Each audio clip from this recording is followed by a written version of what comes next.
Good YouTube, Quinn Wade coming to y'all with that instant basketball analysis on Analysis Playground on YouTube exclusively, forever on there.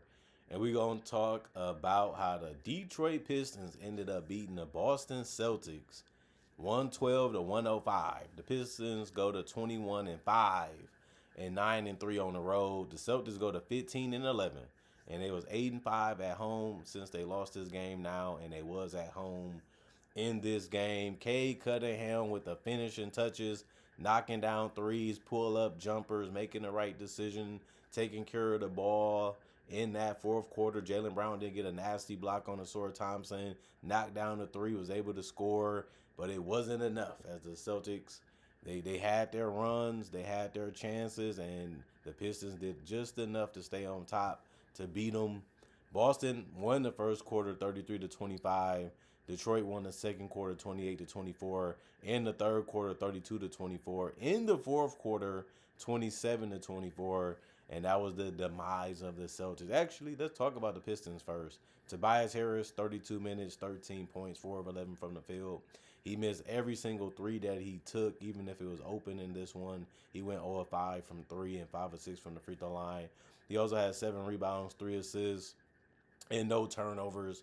2 offensive rebounds, 2 personal fouls, and a +7 and plus minus. You just happy when he's attacking. He was able to get to the basket. He was able to get some good looks. It just he missed a lot of them too, but he still didn't just settle for the jump shots. He attacked, and that's how he ended up getting the free throw attempts. And he did a good job at the free throw line.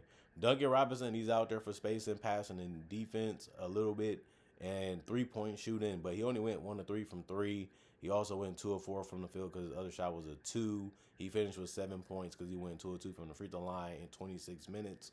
He also had 1 rebound, 2 assists, 1 turnover, 2 personal fouls, and finished as a +8 and plus minus. This would be a game where you would say Duncan Robinson needed to do a whole lot more, but since they won, you look at it and say he played his role. Because they had other guys step up, and even Jalen Duren didn't have the strongest performance. He played 29 minutes. He finished with 6 points. He was 3 of 6 from the field, and he also only had 3 rebounds. He did still step it up a little bit defensively. After having 1 turnover, he had 2 steals and 2 blocks, and he finished with 4 personal fouls. They gave him some trouble in that paint. Other than that, he was a -1 and plus minus. He was another guy that usually plays way better than this, but he didn't play as well in this one. Cade Cunningham, like I said, he's been an MVP caliber player the last 2 seasons, including last year and this one. 36 minutes for him. He actually played the most minutes on the team. He finished with 32 points. He was 11 of 21 from the field, 6 of 10 from 3, 4 of 4 from the free throw line. Finished with a double-double because he had 10 assists. He also had 4 rebounds and only 3 turnovers. That's really good to see. You want the ball in Cade's hand. You want him to be putting pressure on the defense to make decisions. And he did a good job of balancing, shooting threes, mid-ranges, and getting close to the basket. And all of it worked tonight in this one because he did a good job of mismatch hunting and a good job of being patient in this one and had good body control.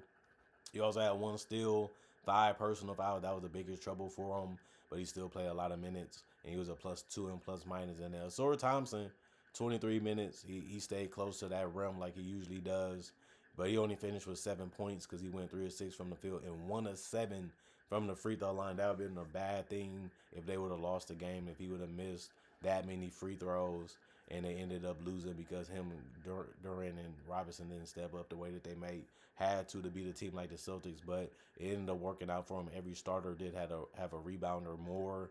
In this one, he also had 6 rebounds, 2 turnovers, and 3 offensive rebounds out of the 6. It was a +1 and plus minus. Isaiah Stewart, 22 minutes, 7 points, 3 of 6 from the field, 0 of 1 from 3, 1 of 2 from the free throw line, 7 rebounds. Every player off the bench ended up getting a rebound or more also. And then Isaiah Stewart also had a block. 5 offensive rebounds out of the 7 and a +1 and plus minus. He was a beast in the paint for him, and they needed him to be active. They needed him to be working hard in that paint, and it ended up working out for him. And he actually had the most rebounds off the bench, and he did Tried to space the floor a little bit too, but he just didn't make any threes. Ronald Holland, 14 minutes, 9 points, 3 of 8 from the field, 1 of 2 from three, 2 of 2 from the free throw line, 5 rebounds, 4 personal fouls, and a +7 and plus minus. Didn't take a lot of shots in this one, but he did, look for it, and it ended up working out for him a little bit in this one. Can't really be mad at it because he didn't take like I said, a lot of them, but he did take a good amount that ended up being a positive in my personal opinion for the team. You can say the same thing about Javonte Green. He played 14 minutes. He gave you 8 points. You happy with that? Because he went 3 or 4 from the field and 2 or 3 from the three-point line since it was efficient and it was good in the minutes that he played. You're happy with the result, especially because he had 1 assist, no turnovers, and no personal fouls. That's excellent because he also had 3 steals and 1 rebound and was a +13 and plus minus. Karis LeVert, he's in there for playmaking and scoring. He did both. 19 minutes, 13 points, 5 of 10 from the field, 2 of 5 from three, 1 of 1 from the free throw line, 1 rebound, 2 assists, 1 turnover, 1 steal, 2 personal fouls, and the -2 and plus minus. I love what he was doing out there. I mean, he just took good looks and he was able to get good open threes. He was able to drive real well, and it all came together for him, even when he was passing the ball for the most part. And then Jaden Ivey, he got double figures off the bench. He had 21 minutes, 10 points, 4 of 11 from the field, 1 of 7 from three. Another guy that didn't shoot the ball that great from the 3-point line. And this one, but he did go 1-on-1 from the free throw line. He also had 3 rebounds, 3 assists, 2 turnovers, 2 steals, 1 offensive rebound, 1 personal foul, and a +1 and plus minus. Although he did score a good amount of points, if you're the Celtics, you're happy with Jaden Ivey shooting a bunch of threes because that's the best thing for him to do if you don't guard him defensively, because that's not the strongest thing about his game, especially offensively. And it didn't work out for the Celtics, but you had to pick something, and that's something that I would give up, all 7 attempts that he took. I'd be happy with that if I'm a Celtic.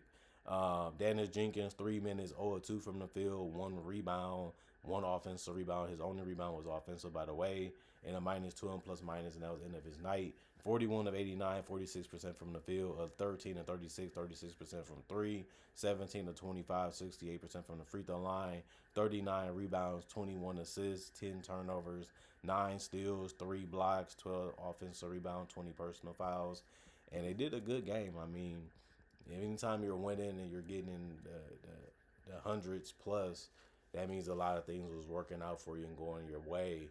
The Celtics, they had a similar type of game. Kata, 34 minutes. He only had 6 points. He went 3 of 5 from the field. He did have 7 rebounds and 1 assist, 2 steals in the block, 1 offensive rebound, 1 personal foul, and a +5 and plus minus. Sometimes you want him to grab more boards, and sometimes you want him to roll a little bit harder. But at the same time, they don't always be looking for him either, because they rather just hoist up a mid-range or a jump shot or try to attack the basket. Can't do both at the same time because you got to dribble and you got to move. And sometimes that take away because you have to make the pass right on time. And other than that, Kata, whenever he gets the ball or the opportunity, he tries to finish strong, and he tries to protect the paint, by moving as fast as he can, by also sticking to the centers that he's assigned to. So still a good game from him. Derek White had it going in this one, especially from the field, not necessarily from three. 38 minutes, 31 points. He was 10 of 18 from the field. Finished 5 of 12 from three. You'll still take that, though. And he was 6 of 7 from the free throw line. He had everything in this one: the mid-range, the pull-ups, the layups, the floaters. He really was out there putting it on the Pistons offensively. But he also had 6 rebounds, 1 assist, 4 turnovers, 1 steal in the block, and 1 offensive rebound, 2 personal fouls, and a -16. He played hard from the start of the game all the way to the end of it, and that's all you could ask him for. Jaylen Brown, 34 points. That's what he needed to do in this one to keep this game close. He had game high, and he also played game high 40 minutes. 34 points for him. 13 of 25 from the field, took the most field goals. He was also 1 of 5 from three and 7 of 14 from the free throw line. If he made his free throws and made a couple threes, they probably win this one, but it didn't happen. Wasn't meant to be. 8 rebounds, 7 assists, 4 turnovers, 1 steal, 3 blocks, 4 offensive rebounds, 2 personal fouls, and a -6 and plus minus.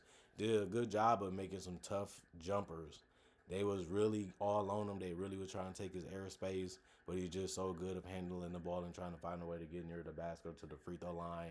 Although he did both of those things, it just wasn't enough, man. It sucks when you play this hard offensively and defensively, and you just trust that your teammates is going to be there for you, and you still fall short. But Peyton Pritchard, he played 35 minutes, 12 points, 5 of 14 from the field, 2 of 8 from 3, 4 rebounds, 5 assists, 1 turnover, 1 minus 1 and plus minus. As long as his jump shot is going, he's a tough cover. He makes it hard for you to pick and choose what you want him to do. But since his jump shot was going a little bit in this one, he tried to continue to shoot the threes because they was open or he was creating enough space to get a shot he was confident in. But they all wasn't dropping in this one. But he still had a good game. And then Jordan Walsh, you never know what he's going to do. Tonight he had played 18 minutes. He had 8 points. He was 2 of 3 from the field, 1 of 2 from 3, 3 of 3 from the free throw line. Had 2 turnovers, 6 rebounds, 2 steals, and 4 personal fouls, and was a minus 10 and plus minus. Still a good game from him. Like I said, sometimes he might have a big scoring game. Sometimes he might be better defensively. Sometimes he might just be holding down whatever his role is. You're just happy whatever you get from him. Sam Hauser, 4 minutes. He missed his only shot, which was a 3, and that's all he did, and was a minus 1 and plus minus. Josh Minot, 13 minutes for him. He also missed every shot. He was 0-2 from 3, 1 board, 1 steal, 3 personal foul, and a minus 11 and plus minus. Anthony Simons gave them the most points, and he also played the most minutes off the bench. 25 minutes, 9 points, 3 of 9 from the field, 0 of 5 from 3. He was getting to the basket. He was hitting floater type of shots. He did get to the free throw line, and he did go 3 of 3 from the free throw line. He also had 1 assist, 2 personal fouls, and a plus 8 and plus minus. Baylor Shireman, 15 minutes, 0-2 from the field. It was threes that he also took, but he missed all of them. It had 1 assist, 2 personal fouls, and was a minus 12 and plus minus. And then Hugo Gonzalez, the difference was he made his 3, but he missed the other one and went 2 or 3 from the field. Finished with 5 points in 16 minutes. Had 5 rebounds and 1 turnover and 4 personal fouls, and had 1 offensive rebound, was a plus 9 and plus minus. The Celtics didn't get much from their bench is basically what I'm saying. And it sucks because this was a close game and you had the lead and you was playing well and the offense was humming and you just needed guys to keep it going, and it just didn't happen in this one for the Celtics. But they still shot the same amount of percentage when it comes to the field. 38 of 82, 46% from the field. The Pistons took 7 more shots, but they made it at the same percentage. The difference was the Celtics shot 10 of 39, 26% from 3, while the Pistons shot 36%. The Celtics also took 2 more free throws, 19 of 27, 70% from the free throw line. And the Pistons only made 68%. The Celtics got out-rebounded, 37 to 39. They also got out-assisted, 16 to 21. They had 2 more turnovers than the Pistons, and then 7 steals compared to the 9 of the Pistons. They lost that one too, but they did have 2 more blocks, 5 to 3. And they also got beat on the offensive boards, 12 to 7. But they won the defensive rebound, 30 to 27. And both teams committed 20 personal fouls. Close game, entertaining game, fun game to watch. Both have these players that can really take over a game and dictate the game based off how they play and how you guard them. And at the end of the day, the better player won, the better team won. They was able to figure things out. They was able to slow things down when they needed to. And they also was able to up the defense and make those plays happen too for them. And then on top of that, they just was able to grind a little bit better and play a little bit cleaner style of basketball. And they knew exactly what they was trying to do and what they was trying to get offensively and defensively from the Celtics. Now, for the Celtics, if their 3-ball would have kept going, they would have been able to win. Like I said, if their 3-ball is going, they can beat and compete with anybody, especially if Jaylen Brown has a night like he had tonight or better, which he has been able to do through this season. But it just shows you how hard it is for the Celtics to actually win, because they have to play all 4 quarters and they have to play good to great every single quarter for them to be able to close out a game, to be able to win a game. And if they shoot not there, which it was hit or miss like it normally is, they can be in a situation where they can do a lot of things great and a lot of things good and still fail in the end and not get the win. That's just the type of roster that they have this year. And it is what it is. I accept it. I love it because we still winning that way. We won more than we lost so far, but we still have to keep it going. Other than that, comment, like, subscribe, share, hit the notification bell to get the analysis when it first comes out. Also do breakdowns of real footage of legends, current legends, rookies, and also future stars. Also do mock draft and draft coverage. I also have over 4,000 videos already on my channel that you can watch right now and enjoy, and it's all for free. And on top of that, I also try to upload videos every single day throughout the day to give you something to look forward to when it comes to basketball and NBA content. Not only that, thanks for watching. Thanks for checking out our channel. Thanks for showing love. Thanks for showing support.